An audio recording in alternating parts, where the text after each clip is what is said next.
Twice each year, our community blesses children in worship and commits to be part of their spiritual growth and care. Today, before our children's Christmas pageant, we take part in this ritual, an important milestone not just for the lives of the children and their families, but for this religious community as a whole. Sophia Lyons-Foss wrote, "For so the children come, and so they have been coming always in the same way they come. No angels herald their beginnings, no prophets predict their future courses, no wise men see a star to show them where to find the babe that will save humankind. Yet each night a child is born is a holy night. Parents sitting beside their children's cribs feel glory at the sight of a new life beginning. They ask, where and how will this new life end? Or will it ever end? Each night a child is born is a holy night, a time for singing, a time for wondering, a time for worshiping." We are grateful for the parents who bring their children here to this congregation so that we may all share in the joy that they feel.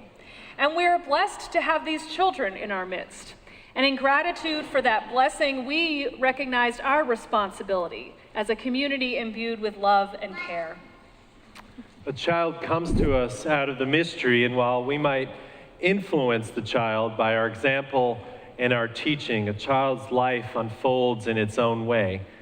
So today, parents bring their children to us so that we dedicate our efforts to help raise them as spiritually strong and healthy children. I invite the parents who are having children dedicated to come forward now. While parents have the primary responsibility in raising their children, they bring them to us today in acknowledgement that their children are not merely their own, but are part of a larger community. As members of this church, we all share the privileged task of nurturing these children, guiding them, teaching them, and loving them as they grow. We bless each child with a rose dipped in water. The rose symbolizes the unfolding and beauty of life.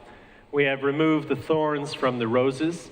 We hope that they don't encounter thorns, but we know that when they do, the community is here to support and comfort them. The water is a symbol of the source of all life out of which we have come. It connects us to all life and all generations. It is reminiscent of the water of baptism and commitment that for us does not cleanse an original sin, but rather enjoins a person with a community in love and forgiveness and hope. It symbolizes the transformation we hope for each who is committed to our version of life in faith and the receptivity of the spirit of love and life. So we ask you, parents who have brought your children here today, to state your commitment. To you who have brought these children, pledge your loyalty and love as you nurture them into adulthood. Do you vow to raise your children within this faith and as ethical and moral human beings? If so, say we will. Thank you. And I invite families of, who's got family here? Jana and Yeah. Will the family of Bryans rise? Will you rise? Because you have a role here also, even in the midst of all of us.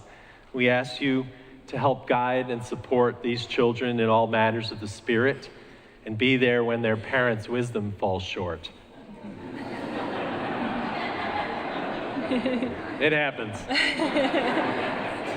Will you vow to guide this child in love and compassion for his life? If so, say we will. Thank you. You may be seated. Now, would everyone, including our children and youth, please rise?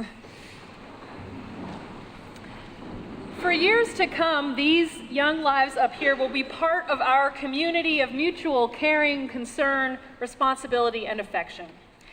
Will you now welcome them into our church and pledge that by your example and your participation here, that you will help to create a community in which they can grow in stature and in faith? If so, please say, we will. We will.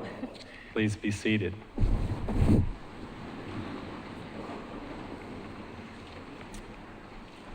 Haley and Andrew bring their children to us today. Their oldest son asked them to do a dedication, and they waited till they became members to join us for this dedication. They want their kids to grow up understanding multiple religious perspectives and to find their own spiritual paths and know that this community loves them and they can look to other adults for help and spiritual deepening. So welcome. Will you stand, come forward here? Who wants to go first? Okay, John. Will you say his name? Sean Spencer. Sean Spencer. May your thoughts be wise. May your lips speak truth. May your heart know love. Make the work of your hands be blessed all the days of your life. And will you say her name? Lila Spencer. Lila Spencer. May your thoughts be wise. May your lips speak truth. May your heart know love. May the work of your hands be blessed all the days of your life. And will you say his name? Corey Spencer. Corey Spencer. May your thoughts be wise. May your lips speak truth. May your heart know love. May the work of your hands be blessed all the days of your life. Okay. Do you want to come here?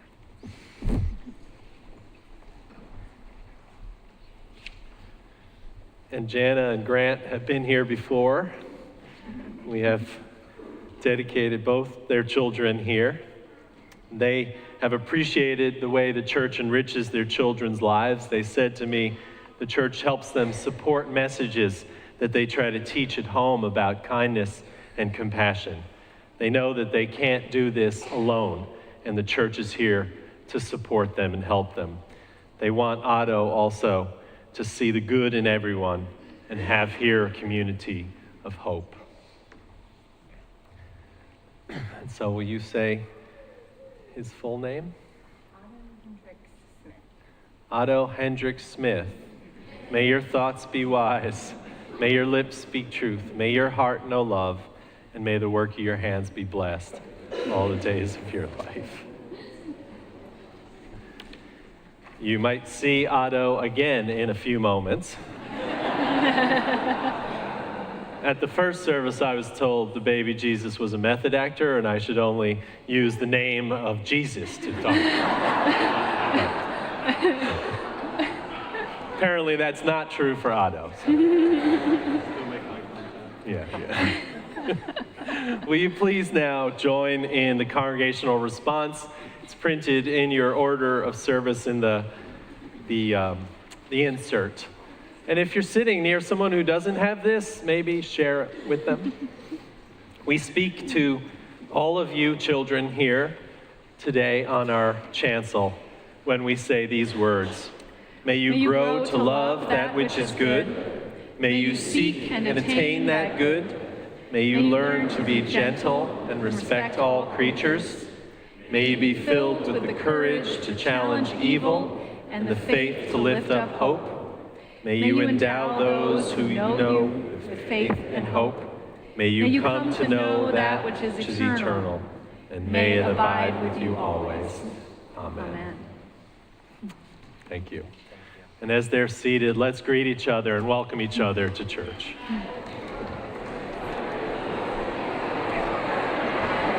You guys are exit stage left. I mean, yeah, probably.